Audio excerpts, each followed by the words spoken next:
Semiología general, hemos hablado de piel y mucosa, tejido celular subcutáneo, folículo piloso, el cabello, todo eso, ¿no? Ahora, la otra parte de la historia clínica, el examen físico, nos tiene apartado por sistema. Viene cabeza, cuello, tórax, abdomen, extremidades y neurológico, ¿cierto? Y eso que extremidades ya lo hablamos igual en la anterior clase. Pase. Entonces, es importante, por más que no esté desglosado en su temario, esto es parte de la historia clínica, es parte de la semiología y del examen físico. Si yo no se los explico, no les paso este tema, pueden preguntarle también en su examen, porque está dentro de la historia clínica, todo lo hemos contado. ¿Ya? Entonces vamos a empezar por cabeza y cuello. Los instrumentos necesarios para este tipo de examen físico son el estetoscopio, laringoscopio, fotoscopio, lámpara, bajalengua y diapasón. La posición del médico siempre a la derecha del paciente, por detrás y adelante. Entonces, el orden para examinar: cráneo, cara, cavidad bucal, cuello y ganglio linfático. Terminamos el cráneo linfático. Entonces, el estudio de la cabeza, la postura, anteflexión, retroflexión y lateralidad. ¿Ya? Entonces, el tamaño tenemos nomocefálico, microcefalia y macrocefalia. Y la forma: mesocefálico, brachiocefálico, dolicocefálico, todo el cráneo y craniosinostosis. Entonces, nos vamos a lo que es el cráneo en cuanto a la infección, lo que estábamos viendo. Lo normal sería tamaño, forma y simetría. Lo primero que tienen que evaluar. Segundo, la presencia de tumoraciones, alteraciones pilosas, cutáneas, subcutáneas, óseas y vasculares. Todo eso varía según el tipo constitucional, según la raza, edad y sexo del paciente. ¿Ya?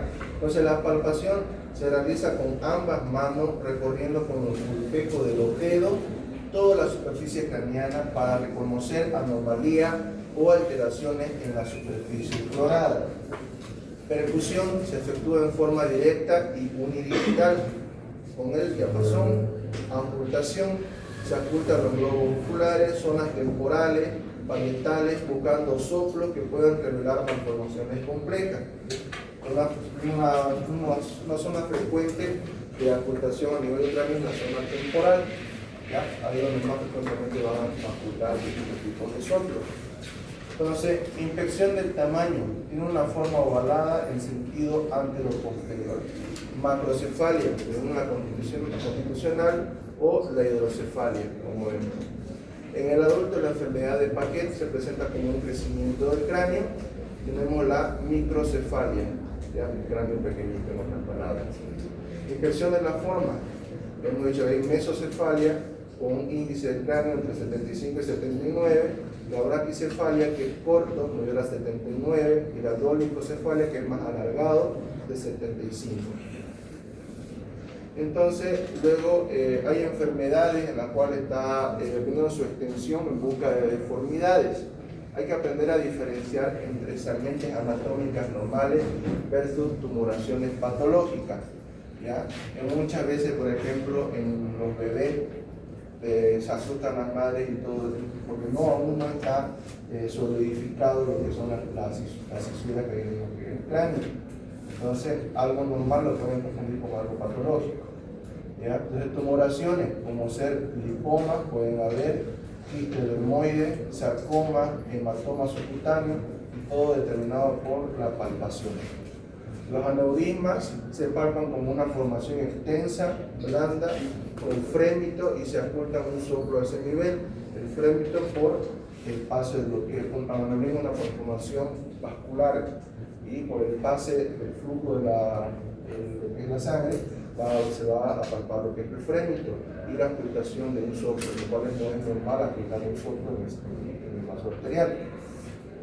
El pelo de la cabeza debe analizarse de su cantidad, distribución, color y textura. ¿ya? En dos enfermedades de ejemplo, en el hipotiroidismo es un pelo seco y opaco, en el hipertiroidismo es abundante y fino. Entonces, en cuanto al cuero cabelludo, examinamos con la palpación en busca de cicatrices, lesiones, abrasiones, escaras, nódulos o quistes sebáceos, ¿ya? En la forma, si es litotrico, hematotrico u ortotrico. Y distribución y abundancia, el cual hay, en cuanto a distribución y abundancia, hay dos patologías, que uno es la calvicie y el otro es la alopecia. En cuanto a lo que es la frente, la forma olímpica, amplia o prominente. Cuando hay borramiento de los pliegues transversales producido por una parálisis facial periférica y lesiones vesículo-costrosas en caso de un herpes zóster oftálmico, como vemos aquí. En cuanto a las cejas, cuando hay abundancia se llama sinofridia, cuando hay una pérdida total, lo que vemos alopecia total, y una pérdida parcial en caso de hipotiroidismo o un edema o sífilis. En cuanto a los párpados, deben examinarse primero cerrados y luego abiertos. Son asientos frecuentes de edema por la laxitud del mismo tejido que les permite distenderse. Entonces, edema en caso de síndrome nefrótico, que es la causa general, y edema por hipotiroideo no se modifica con la postura, es decir, no va a disminuir, y el edema palpebral por picadura, traumatismo, infecciones intra y extraorbitarias. Hematoma de los párpados con edema o sin edema debido a traumatismos locales. Hay un secundario a un traumatismo cranioencefálico cuando puede haber este tipo de hematoma en ambos párpados. ¿Cómo se llama ese signo? Signo del mapache, y es producido por fractura de ¿qué parte del cráneo?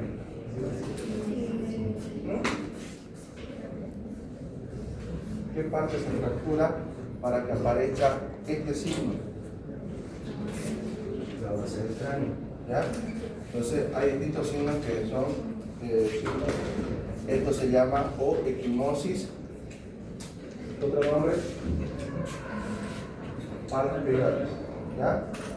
Signo de mapache, producido por fractura de base de cráneo. Hay otros signos también que te produce, no solamente la equimosis palpebral, sino detrás de los oídos. Hay equimosis, hay hematoma. ¿Cómo se llama ese signo?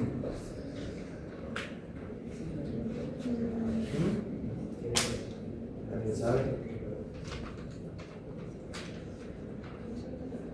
¿Quién sabe inglés? ¿Cómo se dice pantalla? Signo de Batten. Entonces, o equimosis retroauricular, ¿ya? Todo producido por fractura de la base del cráneo. Entonces, y alteraciones en el párpado. Tenemos el estropio. Me gustaría que esto pudiera bajar más para que puedan ver las imágenes. No baja, ¿no? Alguien que subió. Bueno, cuando se las pase, el grupo ya no va a bajar por ahí. Yo me gustaría que lo vean bien. Ya.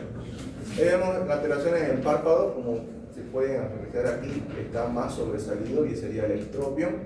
El entropio, alteración del párpado como más hundido, o ojos hundidos también llamado. Tosis palpebral, aquí se denomina tosis palpebral. Una caída involuntaria del párpado, puede ser por una parálisis también, ¿ya? Usualmente aparece esto, puede ser por problemas virales, puede ser por virus del herpes zóster, o traumáticas, iatrogénicas. ¿Qué significa iatrogenia? Un dolor, error del médico, Error de algún médico, algún procedimiento, alguna falla, ¿ya? Por ejemplo, en una exéresis de un nódulo o de la glándula parótida, por aquí circula un nervio bien característico. ¿Cómo se llama ese nervio? El nervio facial, ¿ya? Entonces, una lesión de sus terminaciones, de sus ramas de este nervio, puede producirse dos cosas: tosis palpebral, la caída del párpado, o desviación de la comisura labial, ¿ya? Enoftalmos, lagoftalmos, exoftalmos y epicardo.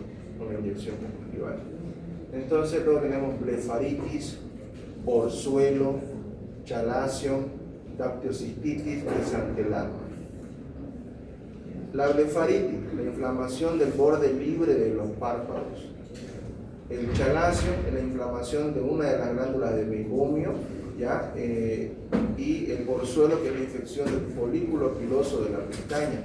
Y la dactiocistitis es la infección del saco lacrimal por obstrucción de la vía lacrimal. Entonces, en cuanto al aparato lacrimal, es responsable de la humidificación del globo ocular por medio de las lágrimas. El aparato lagrimal comprende la glándula lagrimal, que produce obviamente la lágrima para ubicar el ojo, ya la punta, que es el orificio que estábamos viendo aquí, ya en cada uno de los bordes palpebrares localizados en los lados del canto interno del ojo, el cual drena las lágrimas, y es la patología que acabamos de ver aquí, la dactiocistitis. Se obstruye el orificio por donde filtra la lágrima y produce su infección e inflamación del mismo. ¿Ya? Constituido por las vías lagrimales, la glándula lagrimal, y las alteraciones a ese nivel tenemos la xeroftalmia, que es la disminución del lagrimeo, ejemplo en el síndrome de Scogin. No sé si han visto este síndrome caracterizado porque el paciente es como si tuviera un tic, para todo el tiempo haciendo los ojos así, cerrando los ojos y apretando con fuerza los ojos. Entonces, eso es por la disminución del lagrimeo. Cada rato tienen que estar colocándose lágrimas. ¿Ya? Por eso dice disminución del lagrimeo. La epífora, aumento de las lágrimas, por ejemplo, leucosuciedad u obstrucción mismo del drenaje lagrimal. La dactiocistitis por inflamación del aparato lagrimal. ¿Ya? Entonces, en cuanto a la conjuntiva, es un tejido membranoso que cubre la porción interna de los párpados, conjuntiva palpebral, y de la esclera del globo ocular, conjuntiva vulvar. La esclera es una capa fibrosa dura que rodea el globo ocular, que cerca de su posición más anterior. El limbo ya marca el punto de unión de la esclera con la córnea, la primera estructura transparente que permite la entrada de luz al ojo. El iris pigmentado rodea la pupila, y la pupila, como orificio central del iris, cambia de tamaño, de acuerdo con la estimulación del esfínter y del iris y los músculos dilatadores de la pupila. ¿Ya? Estos músculos, llamados músculos intrínsecos del ojo, son inervados por el tercer par craneal. ¿Ya? Entonces, todas estas alteraciones pueden producirte distintas enfermedades, por ejemplo, a nivel de las escleras, que es lo más frecuentemente con una infección bacteriana que se presenta. Usted puede llegar a su consulta, puede ser un paciente con un cuadro clínico. La irritación de la conjuntiva, ¿cómo se llama? Conjuntivitis. ¿Ya? La conjuntivitis puede ser unilateral o puede ser bilateral. Usualmente es unilateral, aparece en un solo lado. ¿Ya? Entonces, estos pacientes van a estar acompañados de inyección conjuntival, ya aparte del lagrimeo, y la presencia de lo que le llaman la lagaña, ¿no? Y el ojo cerrado, que es una fotosensibilidad a la luz. ¿Ya? Entonces, el globo ocular es la estructura más importante del aparato visual. En su estudio hay que considerar la posición, los ejes visuales, la agudeza visual, el campo y la estructura anatómica. En cuanto a la posición, ya tenemos las alteraciones presentes. El oftalmo, que es el globo ocular hundido, puede ser bilateral, y una de sus causas son la deshidratación. ¿Ya? Muy frecuentemente el paciente con deshidratación ya severa se observa los ojos hundidos o el oftalmo. Y por atrofia grasa orbitaria en estado caquético. ¿Ya? Material foto le mostré a un paciente en estado de condición caquética, puede presentar también el oftalmo. Entonces, alteraciones unilaterales, ¿ya? Como cuando hay fractura orbitaria interna, hay una pérdida del soporte y pronto se va hacia atrás. En el síndrome de Claude-Bernard-Horner hay enoftalmo, miosis o alteración del sistema simpático cervical y pérdida del equilibrio con el parasimpático. Exoftalmo, ¿ya? Entonces, cuando es el globo ocular obstruido. Una de las patologías frecuentes observado en el hipertiroidismo. Hay otra enfermedad igual, que es la misma tiroides, que produce exoftalmos.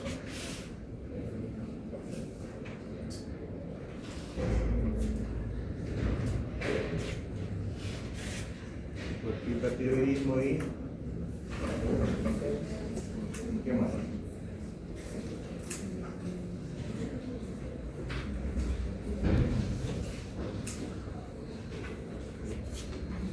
Donde dice entonces cuando hay oftalmo, hipertiroidismo, bocio oftálmico, cuando es bilateral, y la enfermedad de Hans-Sucher-Christian, unilateral cuando hay hemorragia, enfisema, infecciones e incluso tumores. ¿Qué es la enfermedad de Graves?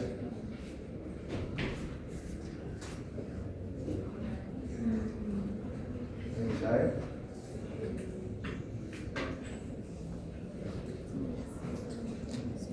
Ahí. Piensa más, piensa menos. Hago lo más participativa en la clase, no se duerma. Tienen la herramienta más fácil al alcance de sus dedos. No miren el costado. Entonces no solo para TikTok, su celular. Saben lo seguro que es la enfermedad de Graves. Yo les puedo estar mintiendo, les puedo estar diciendo algo erróneo. Ustedes siempre tengan la duda y saben que no se queden con eso. Es un trastorno autoinmune que afecta a la glándula tiroides y es la causa más común de hipertiroidismo. Entonces, hay los oftalmos, este tipo de pacientes. Eso. Entonces, hipertiroidismo, enfermedades graves, también hay exoftalmo. ¿Ya? El exoftalmo puede ser unilateral como puede ser bilateral. Bilateral en caso de tumoraciones y hay entre otras causas. Ahora, otra alteración, los ejes visuales, ¿ya? Que es muy frecuente. Normalmente los globos oculares se mueven armónicamente en el mismo sentido, manteniendo paralelismo entre sus ejes. Alteraciones, estrabismo, lo vemos aquí, pérdida del paralelismo de los ejes visuales, tipo convergente, en desviación hacia adentro, divergente, desviación hacia afuera, y vertical, desviación hacia arriba o hacia abajo. La diplopía, que es la visión doble, el nistagmo, que es el temblor rítmico, rápido e involuntario de los globos oculares. ¿Cuántos aquí usan mente? Levante la mano.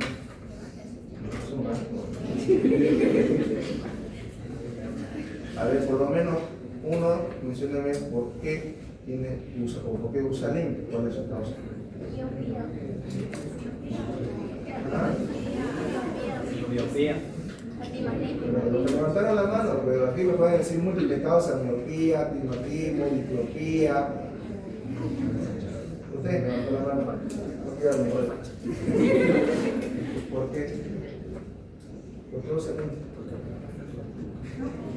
Sí, usted está usando lente o no solamente. Por miopía y estigmatismo. Bien, ya. Entonces, ¿usted? Igual, miopía y astigmatismo. Ya.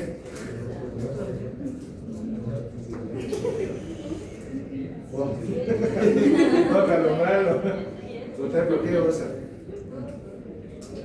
¿Cuál es la causa por qué usa lente? No, lo estoy apuntando a que tiene lente, pero no, chulo. Usted. Astigmatismo con hipermetropía. Ya, entonces, hay distintas alteraciones como lo estamos viendo, ¿no? Ya, entonces, ahora para ver la agudeza visual, capacidad definidora de la retina para formar la imagen. Examen, entonces, tenemos los autotipos, que es la tabla de Snellen, que eso antes de hacer la medición o lente, la hace usar. ¿Ya? Que es lo más frecuente. ¿Ya? Entonces, lo que me dicen, le va fuerte, doctor. ¿Qué letra ven ahí? Esta. Lo de atrás. La buena visual. La conservada. Ahora, si le digo sáquense los lentes, lo que está de atrás, no hay nada. ¿Ya? Entonces, ese es como el ejemplo. ¿Ya? Entonces, alteraciones. Abaurosis, que es la pérdida total de la visión o ceguera, la cual puede ser uni o bilateral. Esta pérdida, la amaurosis puede ser incluso traumática, como puede ser también por causa infecciosa. La ambliopía, que es la disminución de la agudeza visual. La miopía, que mencionaba uno de los compañeros, alteración del globo ocular que permite ver bien de cerca, pero mal de lejos. La hipermetropía, alteración del globo ocular que permite ver bien de lejos y mal de cerca.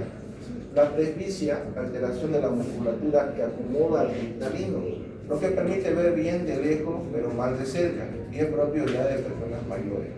La discromatopsia, que es la ceguera cromática parcial o daltonismo. ¿Han conocido a personas con daltonismo? ¿Algunos?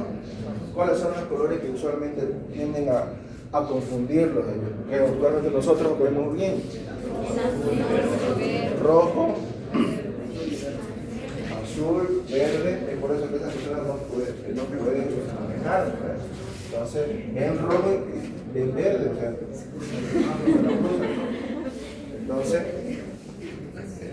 ya, entonces, la cromatopsia es la pérdida de la visión en colores y se puede dar en ceguera nocturna. La fotopsia, que es ver estrellas, que esto igual es muy común, ya, incluso por cambio de alteración de la misma entrada de luz con el iris, ya, entonces o incluso algunos ven como fotoma o eso como estrellitas que se ven, pueden ser problemas vasculares también cerebrales. Entonces, desde algo normal hasta algo posible trasfondo, ¿no?, de alguna enfermedad. La fotofobia, que es la sensación desagradable de la luz que puede desencadenar crisis convulsivas en pacientes epilépticos. Una enfermedad que es zoonosis. El paciente presenta fotofobia. Entonces, estructuras anatómicas. Ahora, la conjuntiva es una membrana transparente que tapiza los párpados y se refleja sobre el globo ocular. Siempre está húmeda y bien irrigada. Comprende conjuntiva palpebral, ya que aquí vamos a ver lo que es la parte de la anemia, conjuntiva vulvar para ver la ictericia y el cerco conjuntival que repliega entre la palpebral y la vulvar. Alteraciones, lo que acabamos de decir, la conjuntivitis, que es la inflamación conjuntival, la quemosis, que es el edema conjuntival vulvar, y el pterigón, que es el pliegue triangular de la mucosa que va desde el ángulo ocular hacia la córnea. ¿Han visto pacientes con pterigón? ¿Algunos? Personas mayores usualmente. Entonces, el paciente lo describe básicamente como unas carnosidades. ¿Ya? Entonces, es lo que es el pliegue triangular de la mucosa. Van a ver como un pliegue así triangular que va desde aquí, desde el ángulo del ojo, hasta cerca de la inyección conjuntival, cuando salen las lágrimas. Entonces, eso es pterigón. Y usualmente se resuelve de manera quirúrgica.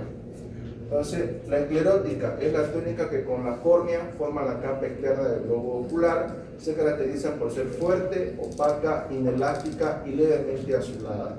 Alteraciones en ese nivel, la escleritis, que es la inflamación de la esclera, el color amarillo, que representa la ictericia, color azul, oncogénesis, amelogénesis imperfecta. La córnea representa la parte transparente de la túnica fibrosa y del globo ocular. Tuve un paciente en uno de los lugares donde trabajo, ¿no?, están por la guardia, trabajaba ahí. Siempre es importante, en cuanto a lo que es globo ocular o algún tipo de mucosa, ver bien lo que se va a colocar, ¿ya? ¿Qué fue lo que pasó? Este paciente se estaba bañando, cayó una gota de shampoo y obviamente se irrita el ojo, trató de lavarlo, agarró un supuesto colirio, se lo colocó al ojo y a las cuantas horas le produjo una ulceración de la córnea. Se ulceró la córnea, y una vez ulcerada la córnea, o es trasplante o se infecta y termina en una ectomía, es decir, sacar el ojo, ¿ya? Entonces, ¿qué fue lo que pasó? El paciente, en vez de colocarse para los ojos, se colocó un gota para la cera de río. Entonces, si eso es muy fuerte, caía. Entonces, le destruyó la córnea. Si destruye la cera de esas gotas, imagínense el estrago que hizo en la córnea. No tengo la foto, se la voy a pasar al grupo para que vean. ¿Ya? Entonces, ahí en ese tipo de lesión van a ver cómo se identifica una lesión de córnea. ¿Ya?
No respondiendo acá.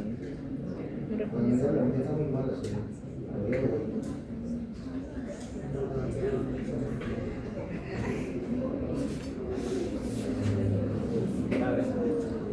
Entonces, eso es una úlcera de córnea. ¿Ya?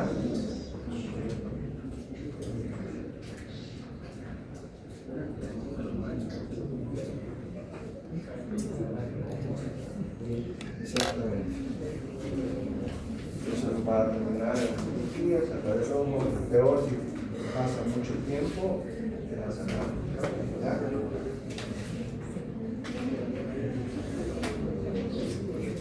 Ya, sigamos. Entonces,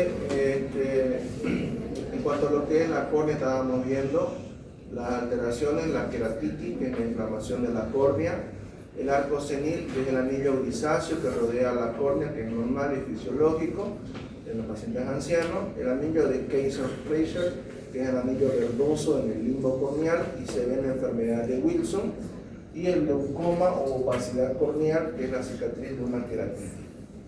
El iris o diafragma membranoso y pigmentado, ya limita su parte central una hendidura de forma circular, que es la pupila. Alteraciones en el albinismo, un color azul rojizo, la iridociclitis, una inflamación del iris y cuerpo ciliar, la heterocromía, que es un iris de color diferente. Yo creo que deben conocer este término, ¿o no? Sí. Ya que son los colores, uno de un solo color y el otro de otro color, puede ser verde, celeste, café, ¿ya? Y la iriditis, que es la inflamación del iris, ¿ya? Entonces, recuerdo las alteraciones de la pupila, tenemos la isocoria, la miosis, midriasis y la discoria. A menos la miosis y la midriasis parte en lo que es el examen neurológico a la fotorreacción pupilar con lo que es la luz, ¿ya? Entonces, miosis, ¿qué significa? Contracción a la pupila, contracción hacia la luz. Y midriasis, ¿ya? Entonces, eso debería haber. Y si hay lo contrario a lo que se espera al signo, entonces hay una alteración neurológica en el paciente y mayormente lo van a encontrar en pacientes con traumatismo craneoencefálico. ¿Ya? Entonces, para su estudio la pupila tiene un tamaño de 2 a 5 milímetros de diámetro, ¿ya? Y la isocoria, que es el tamaño normal de la pupila, ¿ya? Y estos pueden aumentar por un aumento de la presión intraocular. La anisocoria, que son las pupilas de tamaño desigual, la midriasis con un tamaño mayor a 5 milímetros y la miosis con un tamaño menor de 5 milímetros. En cuanto al movimiento, en forma normal de la pupila se dilata y se contrae, ¿ya? Entonces, en cuanto a la forma, deben ser redondeadas y regulares. La discoria ya es la forma irregular de la pupila. Entonces, miosis y midriasis en cuanto al tamaño, y discoria y discoria en cuanto a lo que es la forma de la pupila. La nariz. La nariz, hay distintos tipos de formas dependiendo de la etnia y la raza del paciente, ¿ya? Las alteraciones tenemos la arritmia, que es la ausencia congénita de la nariz, y también de todas las estructuras de la línea media. Lo van a ver como si fuese el clásico enemigo de Harry Potter.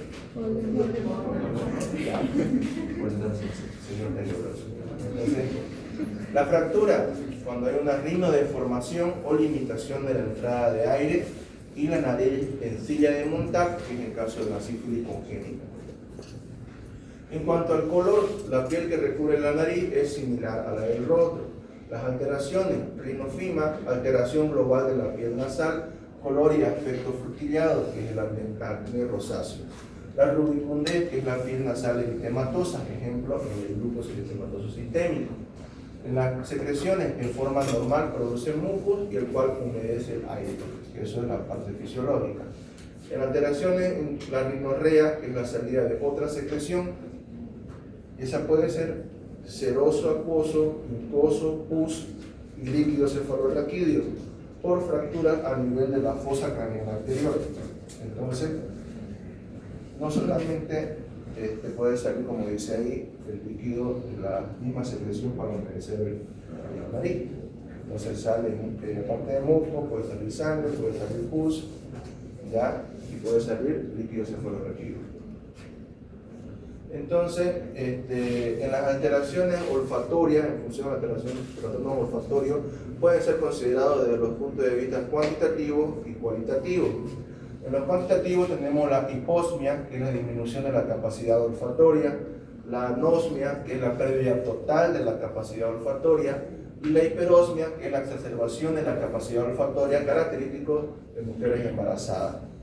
Entonces, una de estas alteraciones se encuentra estaba presente en una enfermedad relativamente nueva, que ya cumplió 5 años ya, era la última vez que se encerraron y miraron gente por 5 años.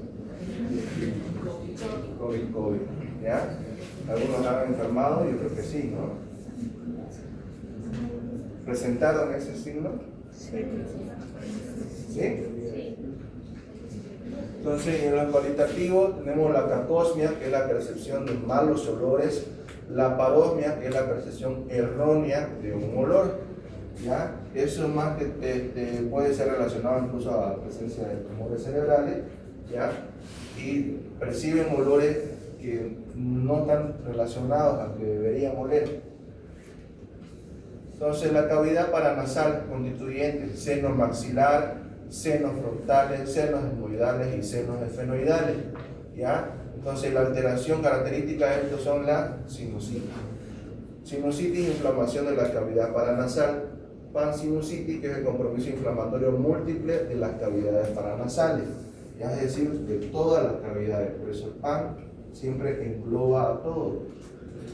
Ahora entramos a lo que es la boca, ¿ya? Se observan primero lo que son los labios, siempre empezando de la periferia hacia adentro, de afuera hacia adentro. Entonces se observan primero los labios, encía y dientes.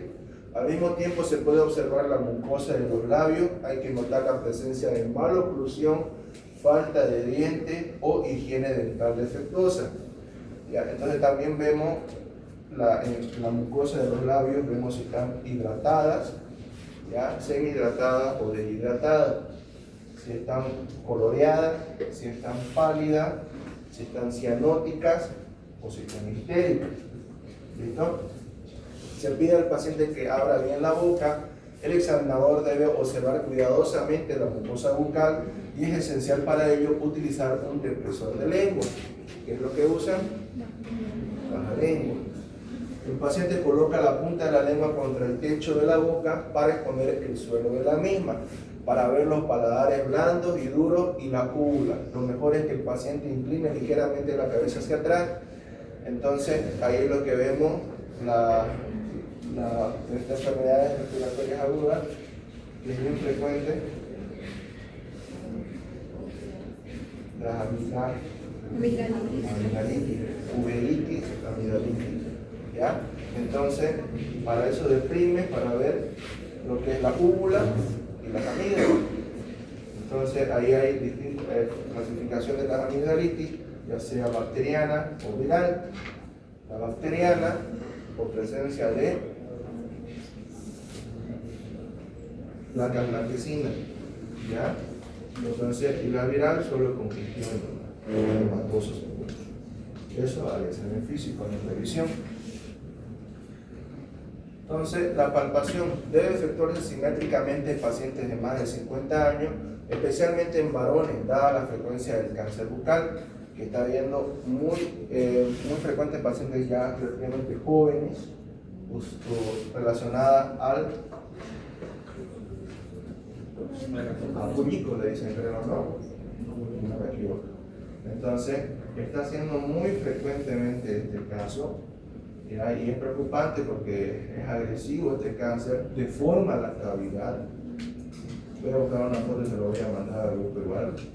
Deforma hasta tal punto de que se caen los dientes, puede llegar a caerse en la nariz, se necrosa todo, es decir, se muere el tejido, ¿ya? Y de ahí ya vuelven a ser más bonitos. Entonces, a los que coquean aquí, que no me van a engañar, que unos perros le deben echar, ¿no? Entonces, dejen eso, está haciendo, concienticen a la gente, conocen a alguien que coquee, déjenlo, sobre todo la coca machucada.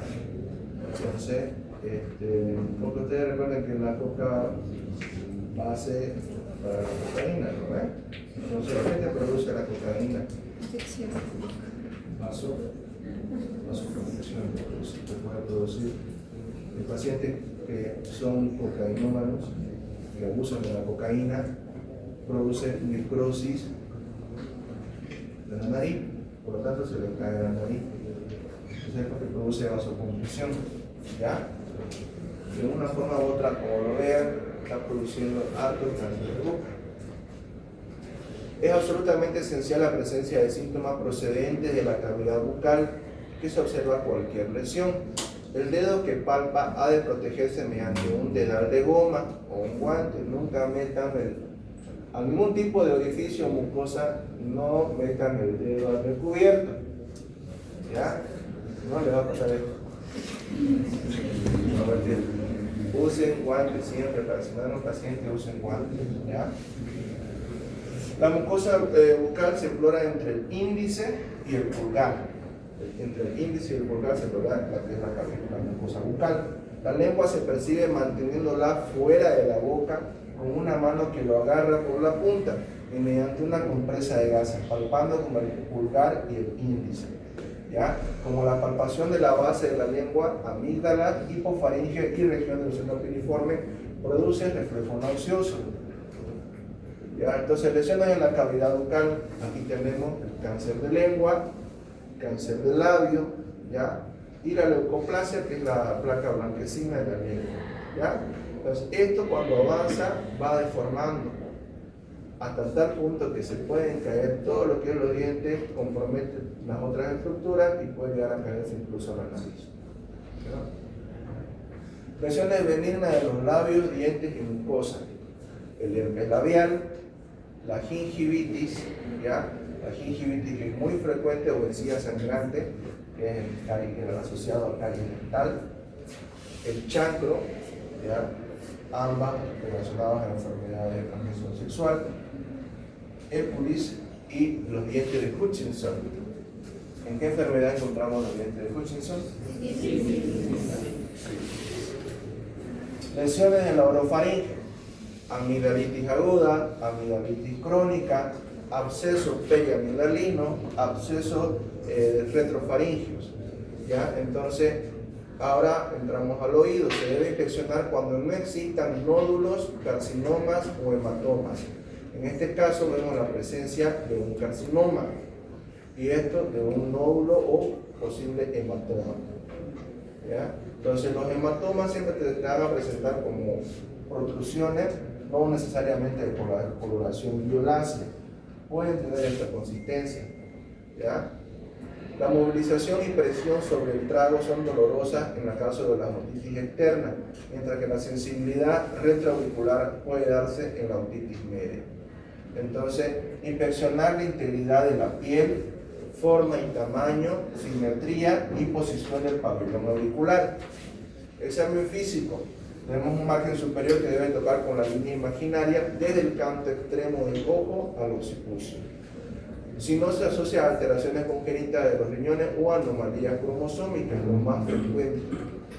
Entonces, palpar con el dedo pulgar e índice, ¿ya? Palpar la región mastoidea y presionar el trago hacia el canal auditivo. Entonces, los hallazgos normales: canal auditivo del adulto, 1 pulgada de largo, el pelo crece cerca del tercio externo del canal, cerumen fresco, es amarillo, claro, oscuro o rosado y es suave, ¿ya? Entonces, eso son los hallazgos normales. Y esta es la manera correcta de examinar a un paciente respecto al conducto auditivo externo y el pabellón auricular. Palpación alando la oreja hacia arriba y atrás en busca de dolor, y palpación mastoideo en busca de dolor, ¿ya? Entonces, técnicas exploratorias: examine las estructuras externas del oído, examine el conducto auditivo externo con el otoscopio, examine la membrana timpánica y repita la secuencia para el examen del otro oído. Entonces, esta es la forma para examinar el oído, ¿ya? Entonces, el pabellón auricular, vemos tamaño: la macrotia, que es la oreja grande, y la microtia, que es la oreja chica. Alteraciones de forma y estructura: traumas, microsomías con alteraciones congénitas, y tofos, que son nódulos de ácido úrico en la enfermedad de la gota. Conducto auditivo externo: se debe hacer una inspección visual y con otoscopio, ¿ya? En caso de las otitis, usualmente la otitis externa y media, uso de otoscopio. Entonces, secreciones: otorragia, que es la salida de sangre; otorraquia, que es la salida del líquido cefalorraquídeo; y otorrea, que es la salida de otra secreción como pus, mucus, etc.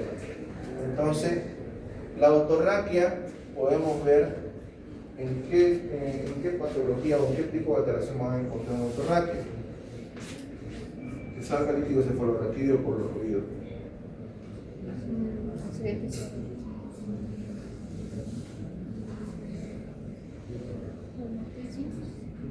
La fractura, ¿ya? Fractura de la base del cráneo. Entonces, la fractura de la base del cráneo, el traumatismo craneoencefálico, no solamente se caracteriza por los dos signos, el signo de Bartel y el signo de mapache. Hay también lo que es la otorraquia y la rinorraquia, es decir, la salida de líquido cefalorraquídeo por la nariz y por los oídos, ¿ya? Cuanto a la audición, tenemos los ruidos asociados: el tinnitus, que son los sonidos agudos; los acúfenos, que son los sonidos graves; la acusia o sordera; la hipoacusia, disminución de la capacidad auditiva; y la hiperacusia, que es la exaltación molesta de la agudeza auditiva. Entonces, ahí vemos la optalgia, el dolor; otorrea, ¿ya? Otorrea por decir la salida del líquido cefalorraquídeo, como salida también de otro tipo de secreción, como mucus. La otorragia, salida de sangre; otoliquia, paracusia, hipoacusia y vértigo. Cuando hay alteración, cuando ya hay vértigo, ¿qué estructura anatómica se encuentra alterada? Hablando de lo que es oído. El sistema vestibular, ¿ya? Entonces, ahí se encuentra lo que es parte de la orientación y equilibrio del paciente, no solamente el cerebelo, ¿ya? Entonces, inspección y palpación del cuello. Corazón.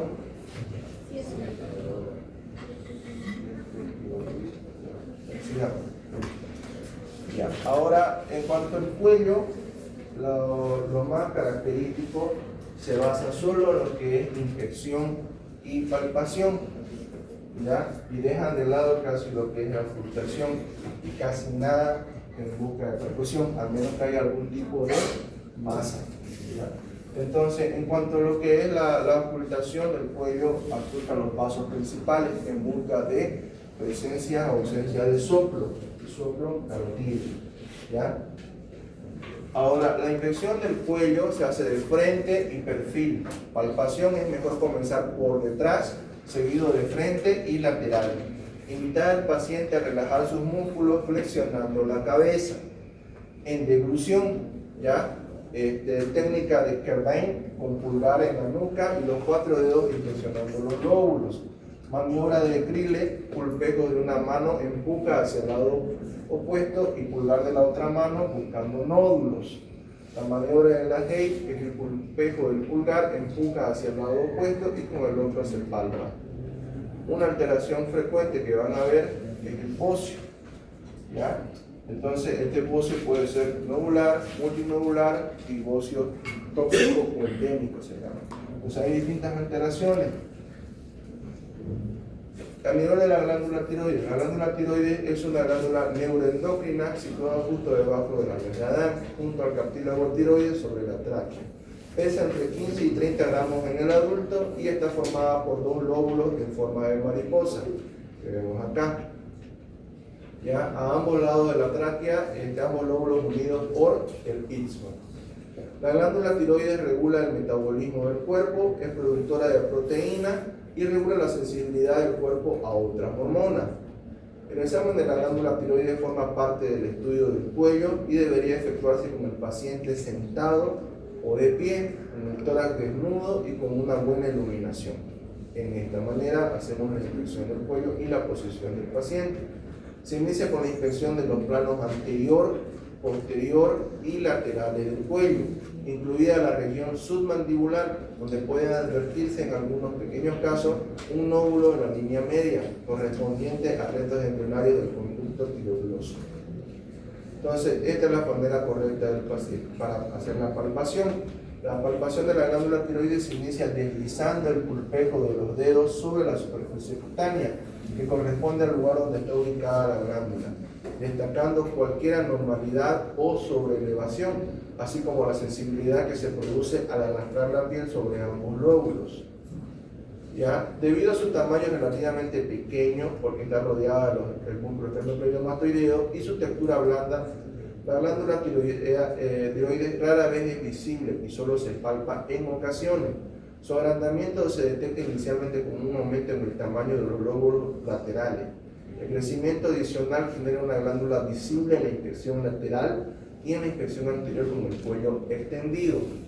Si crece aún más, se hace más prominente en la inspección lateral y en la anterior con el cuello en posición normal.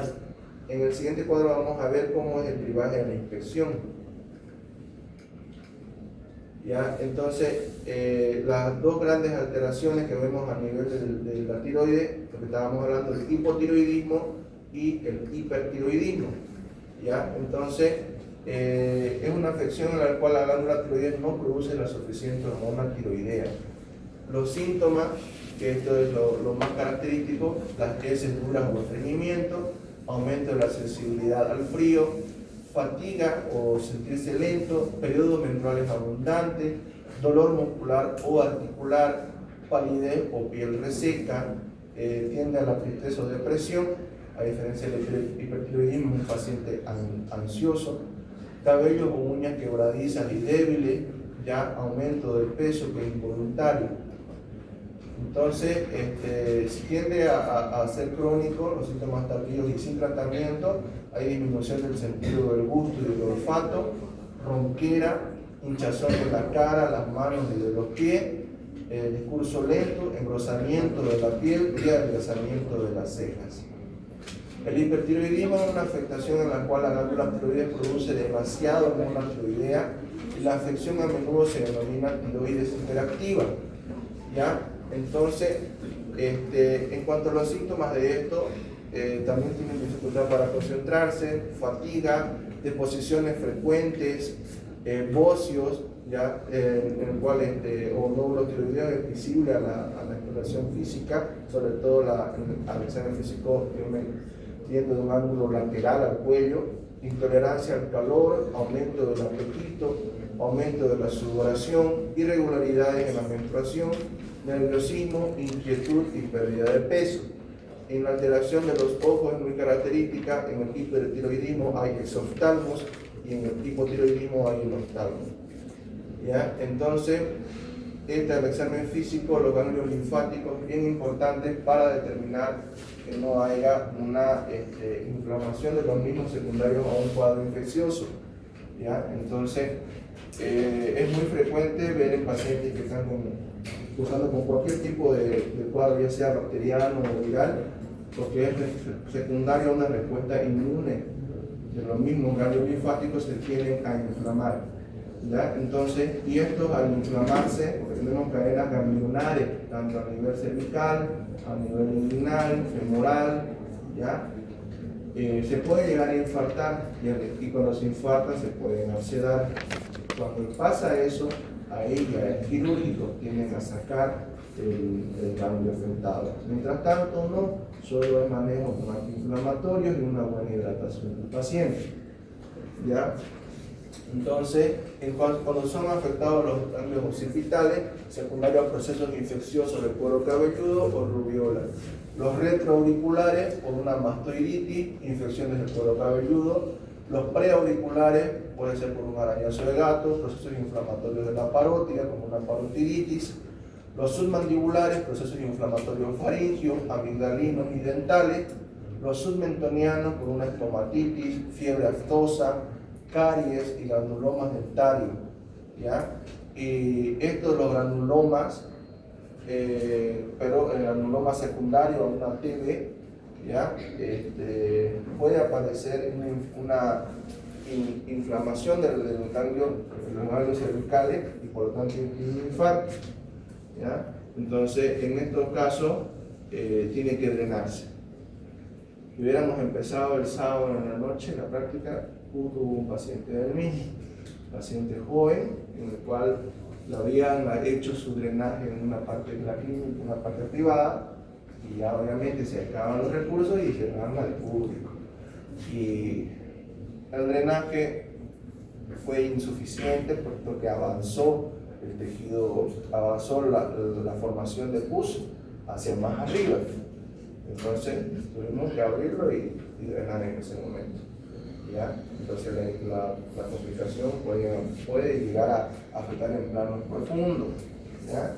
Sobre todo esta parte de los tejidos blandos, un absceso submentoriano, submaxilar, submandibular, puede ser secundario a caries dental o un ganglio infartado. Si no se drena rápido, porque después de que avanza en planos profundos, puede producir una patología que es bien agresiva, que produce una sepsis de tejidos blandos, de partes blandas, que puede mandarlo incluso a terapia o a la muerte al paciente, que se llama la angina de... ¿Alguien sabe?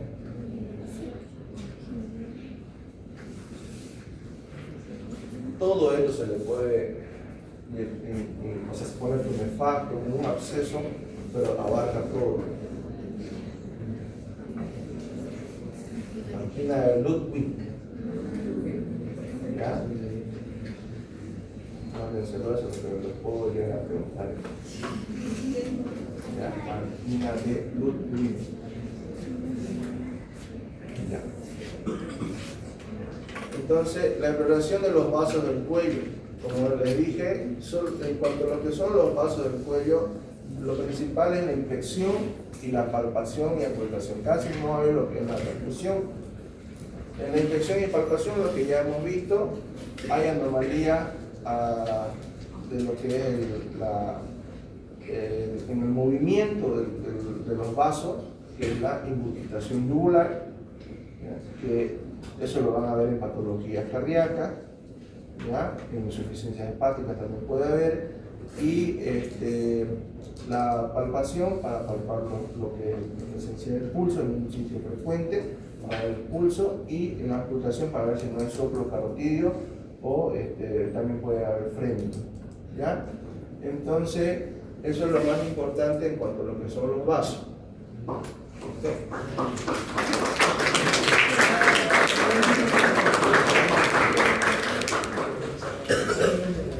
Para mañana vamos a ver sobre